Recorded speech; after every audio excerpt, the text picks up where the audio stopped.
ስኮላርሺፕ እንዴት ማግኘት ይቻላል? ስኮላርሺፕ እንዴት መፈለግ ይቻላል? ስኮላርሺፕ ለማግኘት 4 መሰረታዊ ነገሮችን እነግራችኋለሁ። እስከ መጨረሻው ተከታተሉኝ።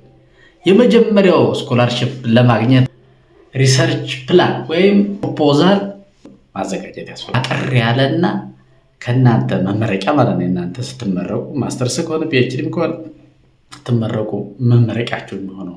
ሁለተኛው ፋይንድ አፕሮፕሪየት ፕሮፌሰር ያስፈልጋል። በዚህ ውስጥ አፕሮፕሪየት የሆነው ፕሮፌሰር ስትፈልጉ አጠር ያለ ኢሜል በመላክ ከሪሰርች ግሩፑ ወይም ደግሞ ጆይን ከምታረጉት ዩኒቨርሲቲ ጋር ኮሚኒኬሽን መጀመሪያ ያስፈልጋል ማለት ነው። ከሁሉ በፊት ከዩኒቨርሲቲው ካሉ ፕሮፌሰሮች ከናንተ ፊልድ ጋር የሚገጥሙትን ሰዎች መፈለግ ከሁሉ በፊት ይቀርባል። ምንም ከመስራታችሁ በፊት እሱን ካገኛችሁ ሌላው ነገር በሂደት የሚመጣ ነገር ነው። ሶስተኛው ሰፖርቲንግ ዶክመንት የሆኑትን ነገሮች ማዘጋጀት ያስፈልጋል።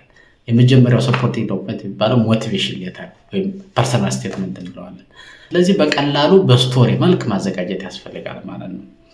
ሁለተኛ ሪኮማንዴሽን ሌተር ነው። ሪኮማንድ የሚያደርጋቸው የእናንተን አካዳሚክ አቢሊቲ የሚያውቅ ፕሮፌሰራችሁ ሊሆን ይችላል።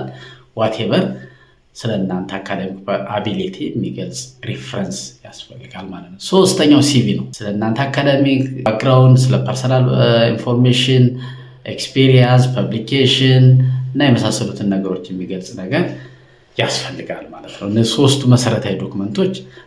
ከዛ በተጨማሪ ደግሞ ዲግሪ ሰርቲፊኬታችሁ ያስፈልጋል። ዲግሪ ሰርቲፊኬት ትራንስክሪፕታችሁን ማዘጋጀት ያስፈልጋል ማለት ነው። አራተኛው እና የመጨረሻው ወሳኝ የሚባለው ሱፐርቫይዘራችሁን ካገኛችሁ፣ ሰፖርቲንግ ዶክመንቶች ኢምፖርታንት ዶክመንቶችን ካዘጋጃችሁ በኋላ፣ ፕሮፖዛል ከጻፋችሁ በኋላ ደግሞ የተለያዩ ስኮላርሺፖች ላይ ጊዜውን እየጠበቁ በየስኬጁሉ ፎሎ እያደረጉ አፕላይ ማድረግ ያስፈልጋል ማለት ነው። እነዚህም ብትከተሉ በእርግጠኝነት ስኮላርሺፕ ታገኛላችሁ። ስኮላርሺፕ የምትፈልጉ በዚህ ላይ አድቫይዝ የምትፈልጉ ካላችሁ ዩቲዩብ ላይ በሰፊው ገልጽላችኋለሁ።